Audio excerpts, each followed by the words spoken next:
Leading a child to Christ, ஒரு சிறு பிள்ளையை கிறிஸ்துவிடம் வழிநடத்துவது எப்படி அப்படின்றத நம்ம பார்ப்போம். எனக்கு அருமையான சண்டே ஸ்கூல் டீச்சர்ஸ், உங்க எல்லாரையும் இயேசுவின் நாமத்திலே வாழ்த்துகிறோம்.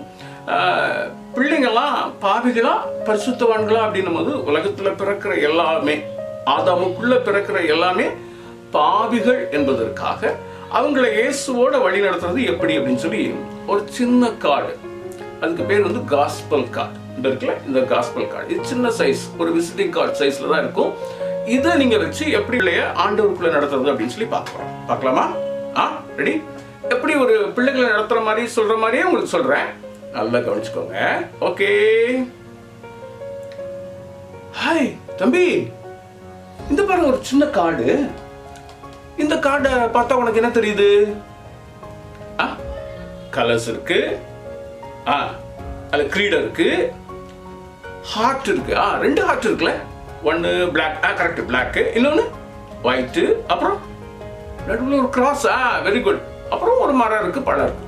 இதை பார்த்தா உனக்கு ஏதாவது தெரியுதா? என்னது, ஒன்றும் தெரியலையா? சரி, அங்கிள் ஒரு சின்ன சம்பவத்தை சொல்றேன், கவனிக்கிறியா? பாருங்க, இந்த ஃபர்ஸ்ட் பிளாக் பாரு. இதுல ஃபர்ஸ்ட் கலர் என்ன போட்டிருக்கு?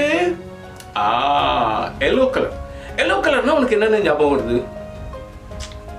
Lemon, very good. அப்புறம் மேங்கோ, அப்புறம் ஆட்டோ, சூப்பர். இதெல்லாம் எல்லோ கலர் தான். ஆனா அங்கிள் ஏன் தெரியுமா எல்லோ கலர்ல பிரிண்ட் பண்ணா? நல்லா கவனிச்சுக்கோ. இப்ப இந்த உலகத்துல நம்ம வாழ்ற, உங்க வீடு இருக்கிற இடம், நம்ம வாழ்ற இந்த உலகம் எல்லாமே கருப்பு கலர்ல தான் மேக்சிமம் ரோடு இருக்கும். சில இடத்துல சிமெண்ட் ரோடு இருக்கும், சில இடத்துல கிரீனிஷா புல் வச்சு ரோடு இருக்கும். ஆனா இந்த உலக வாழ்க்கையில இவ்வளவுதான். ஆனா இந்த உலக வாழ்க்கையை முடிச்சுட்டு நம்ம நிரந்தரமா வாழ போற இடம் ஒண்ணு இருக்கு, அது பேர் தான் சொர்க்கம். இந்த உலகத்துல யாராவது 200 வருஷம் வாழ முடியுமா? முடியாது, 100 கஷ்டம். ஆனா அந்த உலக வாழ்க்கையை நம்ம எல்லாரும் முடிச்சுட்டு வாழ போற இடம் அந்த சொர்க்கம். அந்த சொர்க்கத்துல, அந்த ஹெவன்ல, அந்த பரலோகத்துல ஒரு ரோடே தங்கத்துல இருக்குன்னு பைபிள்ல போட்டிருக்கு, சுத்த பொண்ணா இருக்குன்னு போட்டிருக்கு. பிள்ளைகளா, அந்த சொர்க்கத்துல என்ன இருக்கு என்ன இல்லைன்னு சொல்றேன், அப்ப உனக்கு புரியும்.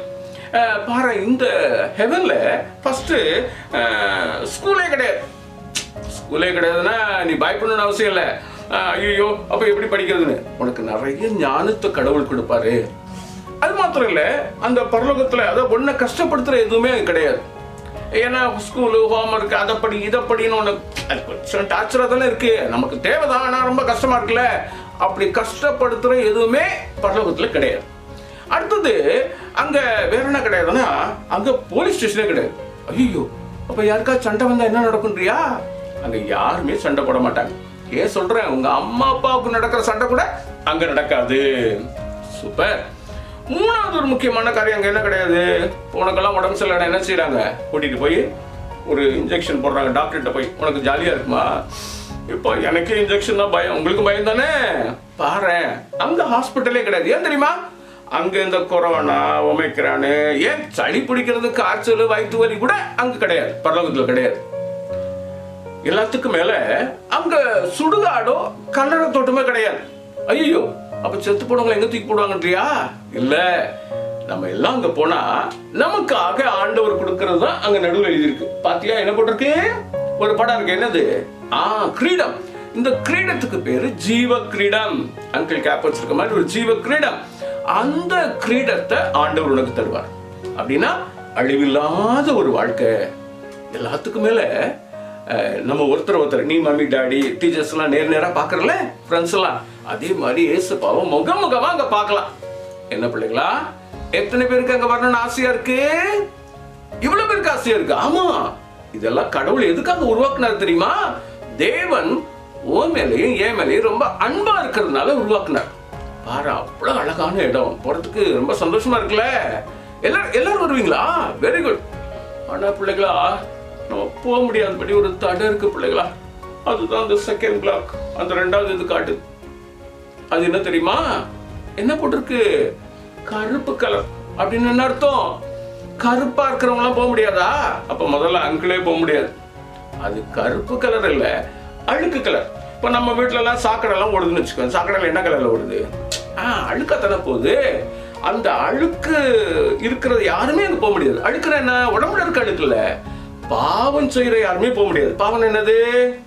பொய் சொல்றது, திருடுறது, கெட்ட வார்த்தை பேசுறது, சண்டை போடுறது, அடிக்கிறது, இன்னொன்னு கடவுளுக்கு பிரியமில்லாத காரியத்தை செய்யறது, எல்லாமே பாவம் தான். பாவம் செய்யற யாருமே அங்க போக முடியாது.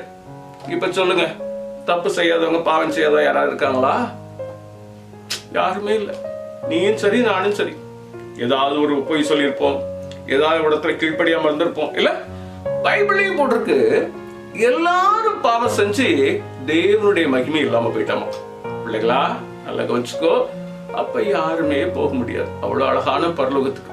இல்ல, அப்ப பாரு, தப்பு செஞ்சவங்களுக்கு என்ன கொடுக்கணும்? தண்டனை கொடுக்கணும். ஆனா நமக்கு தண்டனை கொடுக்கறதுக்கு பதிலா நமக்காக ஒருத்தர் வந்து தண்டனை ஏத்துக்கிட்டார். அதுதான் இந்த நடுவில் இருக்க ரெட் கலர் காட்டுது. அது நடுவில் என்ன போட்டிருக்கு? கிராஸ். கிராஸ் உனக்கு என்ன ஞாபகம் இருக்கு? ஏசப்பாவுடைய சிலுவை. Very good. பாரு, எதுக்காக அது போட்டிருக்கேன்னா, ரத்தம் சிந்துதல் இல்லாம பாவ மன்னிப்பு இல்லை அப்படின்னு பைபிள்ல போட்டிருக்கு. பிள்ளைகளா, இப்ப நம்ம செஞ்ச பாவத்துக்காக நமக்கு தண்டனை கொடுக்கறதுக்கு பதிலா ஏசப்பா இந்த உலகத்துல வந்து தண்டனை ஏத்துக்கிட்டாரு.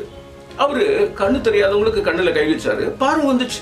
காது கேட்காதவங்களுக்கு காதுல கை வச்சு நல்ல அவங்களுக்கு கேட்கிற மாதிரி செஞ்சாரு. நடக்க முடியாதவங்களை கூட நடக்க வச்சாரு. செத்து போன 3 பேரை கூட உயிரோட எழுப்பினாரு. அவரை பிடிச்சு அடிக்க வரும்போது, ஏய், நானே எல்லாரையும் உயிரோட எழுப்பிட்டு இருக்கேன், என்னையா கொல்ல வரீங்க அப்படின்னு அவர் கேட்டிருக்கலாம்ல. ஆனா அவர் என்ன சொன்னார் தெரியுமா? என்ன அடிக்க, என்ன கொல்லுங்க அப்படின்னாரு. 33 வயசுல தன்னை ஒப்பு கொடுத்தாரு. இதுக்கு காரணம் என்ன? அவர் வந்ததின் நோக்கமே உனக்காக எனக்காக ரத்தம் சிந்ததான். பிள்ளைகளா பாருங்களேன், இயேசு கிறிஸ்துவின் ரத்தம் சகல பாவத்தை நீக்கி நம்மளை சுத்திகரிக்கும். இப்ப நம்ம தண்டனை அனுபவிக்கணும்னு அவசியம் இல்லை. அவர்கிட்ட போய் நம்ம பாவங்களை அறிக்கையிட்டா போதும். ஒரு வசனம் பைபிள்ல அழகா நீதிமொழிகள் 28:13 போட்டிருக்கு, தன் பாவங்களை மறைக்கிறவன் ஆழ்வடைய மாட்டான், அதை அறிக்கை செய்து விட்டு விடுகிறவனோ இரக்கம் பெறுவான்னு போட்டிருக்கு. இப்ப நீ நானும் ஒண்ணு செய்யணும்.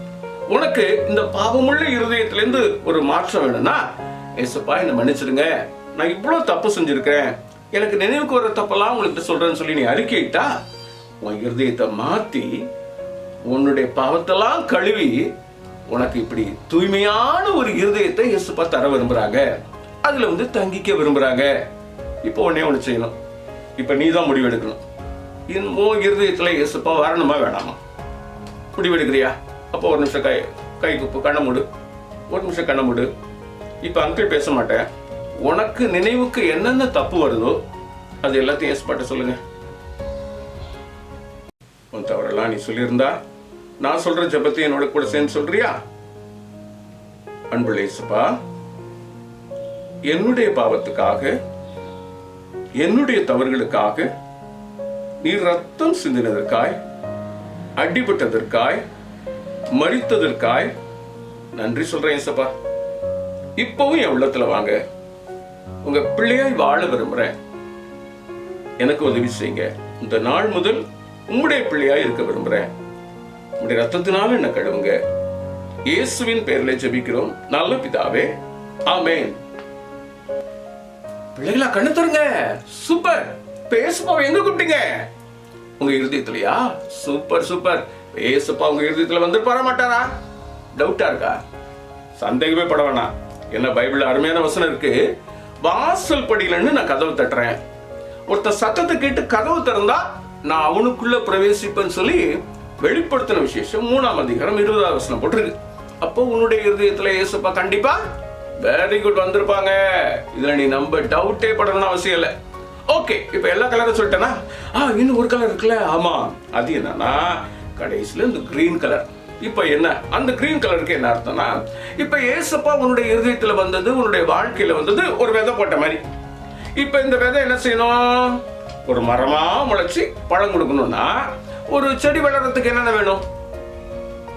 வெரி குட், தண்ணி வேணும். ரெண்டாவது நல்ல உரம் வேணும், நல்ல மண்ணு வேணும். Very good. அப்புறம் சூரிய ஒளி வேணும்.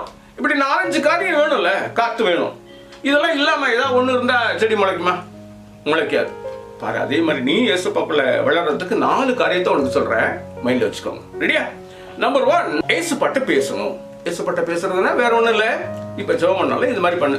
ஒருவேளை கண்ணை முடிக்கிட்டு தான் பண்ணணும்ல, பஸ்ஸில் ஏறி உட்காந்துருக்க, நீ பாட்டுக்கு பேசலாம். ஏசப்பா இன்னைக்கு மேக்ஸ் எனக்கு சொல்லி தர போகிறாங்க, எனக்கு ஹெல்ப் பண்ணுங்க, எனக்கு இங்கிலீஷ் தான் வர மாட்டேங்குது, ஹெல்ப் பண்ணுங்க, படிக்க போகிறேன். அந்த புக்கு மேலே கை வச்சு ஒரு நிமிஷம் ஜெபம் பண்ணலாம். கண்ணை மூடிதான் இல்லை, கண்ணை திறந்து கூட ஜெபம் பண்ணலாம். ஏசப்பா நீ பேசுறத கேட்பாங்க, என்ன கூடவே இருப்பாங்க. ரைட்டா? அப்போ ஏசப்பா ஏன்னா இருதயத்தில் வந்துட்டாங்களோ, வாழ்க்கையில் வந்துட்டாங்களோ, கூடவே இருப்பாங்க. அவர்கிட்ட பேசணும். ரெண்டாவது, அவருக்கு எது பிடிக்கும் பிடிக்காதுன்னு சொல்லி ஒரு புஸ்தகத்துல இருக்கு, ஒரு புக்ல இருக்கு. என்ன புக்கு? பைபிள். அந்த பைபிளை நீ ஒழுங்கா படிக்கணும். ரெண்டாவது, அதுதான் ரொம்ப முக்கியமான காரியம். பைபிளை ஒழுங்கா படிக்கணும். ஏன்னா அதை படிக்கும்போது பைபிள் அங்கிள் அடிக்கடி சொல்லியிருக்கேன் தெரியுமா உனக்கு, பைபிள் ஏதோ படிக்கிற புஸ்தகம் மாத்திரம் இல்லை. அது படிக்கும்போது கடவுள் நம்முடைய சிந்தனையில பேசுவார், உன் மைண்ட்ல பேசுவார். காதுல இல்லை, மைண்ட்ல பேசுவாங்க. அதனால ஜெபம் பண்ணணும், பைபிள் படிக்கணும். மூணாவது, ஒழுங்கா சண்டே கிளாஸ்க்கு வரணும், இல்லை பக்கத்தில் இருக்க சர்ச்சுக்கு போகணும். ஏன்னா அங்கதான் உனக்கு இன்னும் இயேசுப்பா பத்தி நிறைய சொல்லி கொடுப்பாங்க. இன்னைக்கு இயேசுப்பாவை ஏத்துக்கிட்ட, ஆனா இயேசுப்பாவுக்கு எது பிடிக்கும் பிடிக்காது, பைபிள் என்ன வசனம் இருக்கட்டும், இன்னும் கொஞ்சம் விளக்கமா சொல்லி தருவாங்க. அப்ப ஒழுங்கா சண்டே கிளாஸ் போகணும். நாலாவது முக்கியமான காரியம், இப்ப நீ இயேசுப்பாவை ஏத்துக்கிட்ட, இயேசுப்பா உன்னுடைய பாவத்தை மன்னிச்சிட்டாருல்ல, நீ பரலோகத்துக்கு இன்னைக்கு வரதுக்கு ரெடியா இருக்க, என்னைக்கும் போகலாம். ஆனா உங்க சொந்தக்காரங்க, உங்க அம்மா அப்பா, உங்க மாமா, உங்க சித்தப்பாலாம் பரலோகத்துக்கு வர முடியுமா? அப்ப அவங்களுக்கெல்லாம் இயேசுப்பாவுக்கு யாரை சொல்றது? அவங்களுக்கு இயேசுப்பா யார் சொல்லி தர்றது? நீ தான் சொல்லி தரணும். ஆமா, மற்றவங்களுக்கு இயேசுப்பாவை பற்றி சொல்லணும். இயேசுவை ஏத்துக்கிட்டாதான் பரலோகத்துக்கு. ஏன்னா பைபிள்ல நானே வழியும் சத்தியமும் ஜீவனுமா இருக்கிறேன்னு சொல்லி யோவான் எழுதின சுவிசேஷம் 14ஆம் அதிகாரம் 6ஆம் வசனத்துல ஆண்டவர் சொல்லியிருக்காங்க. அதனால இயேசு இல்லாம இன்னொரு வழியில பரலோகத்துக்கு யாரும் வர முடியாது. அதனால இந்த 4 காரியம் செய்யணும். என்னென்ன சொன்னோம்? இயேசுப்பாட்ட பேசணும். ரெண்டாவது, இயேசுப்பா கொடுத்த அருமையான வேதத்தை படிக்கணும், அதுல இயேசுப்பா நம்மகிட்ட பேசுவாங்க. மூணாவது என்ன காரியம், முக்கியமான காரியம் என்னது? ஒழுங்கா சண்டே கிளாஸ்க்கு சர்ச்சுக்கு வரணும். நாலாவது, இயேசுப்பாவை மற்றவங்களுக்கும் ஃப்ரெண்ட்ஸுக்கும் சொந்தக்காரங்களுக்கு சொல்லணும். இந்த 4 செஞ்சுட்டா செடி வளர்ற மாதிரி நீனு வளர்ந்து கனி கொடுப்ப. கர்த்தரை நம்புறவன் வாழ்க்கையில செழித்திருப்பான். அதனால நீனும் செழிப்பா இருக்கலாம். சரியா? அப்ப இன்னைக்குல இந்த இயேசுப்பாவுக்கு நீ பிரியமுள்ள பிள்ளையா இருப்பியா? ஒரே ஒரு கேள்வி கேட்க மறந்துட்டேன். இப்ப இயேசுப்பா உனக்குள்ள வந்துட்டாங்க, உன் தப்பெல்லாம் மன்னிச்சிட்டாங்க. ஒருவேளை இன்னைக்கு கேட்கறதுலாம் உனக்கு இன்ட்ரெஸ்டா இருக்கு. ஒருவேளை வெளியில போய் இன்னொரு தப்பு பண்ணிட்டேன்னு வச்சுக்கோ, ஏதோ தெரியாம ஒரு சண்டை போட்டேன், இல்லை ஒரு பேசிட்டேன், அப்ப இயேசுப்பா உள்ள இருப்பாங்க, வெளியில போயிடுவாங்க? நோ நோ நோ நோ, உனக்குள்ளே இருப்பாங்க. ஆனா என்ன பைபிள்ல போட்டிருக்கு? நான் உன்னை விட்டு விலகுவதும் இல்லை, உன்னை கைவிடுவதும் இல்லை. ஆனா அவருக்கு பிரியமா நீ செய்யும் போது உனக்குள்ள சந்தோஷமா இருப்பாங்க. அவருக்கு பிரியமில்லாத செய்யும் போது அவர் சோகமா உன்னோட இருப்பார். அப்ப நீ உடனே அவர்கிட்ட மன்னிப்பு கேட்டு அவரை சந்தோஷப்படுத்துற பிள்ளையா இருக்கணும். அவரை சந்தோஷப்படுத்தினா நீங்க சந்தோஷமா இருக்கலாம். சரி, இப்ப இயேசுப்பா உனக்குள்ள வந்ததுக்காக ஒரு தேங்க்ஸ் பண்ணிடலாமா? என்ன சொல்லுங்க? இயேசுப்பா எனக்குள்ள வந்ததுக்காக உங்களுக்கு ரொம்ப ரொம்ப ரொம்ப ரொம்ப ரொம்ப தேங்க்ஸ். ஓகே பிள்ளைகளா, அப்போ ரொம்ப சந்தோஷம் உன்னை பார்க்கறதுல. அப்ப இயேசுப்பா பிள்ளை என்னிலேருந்து மாறிட்ட, நீ இதுல தொடர்ந்து இருக்கணும். முடிவு பரியந்தும் இதுல நிலைநின்னாதான் இயேசுப்பா வரும்போது என்னைக்கு வேணா வருவாரு, கண்டிப்பா நீ பரலோக ராஜ்யத்துக்கு போலாம். ஓகேவா? ஓகே, பாய்.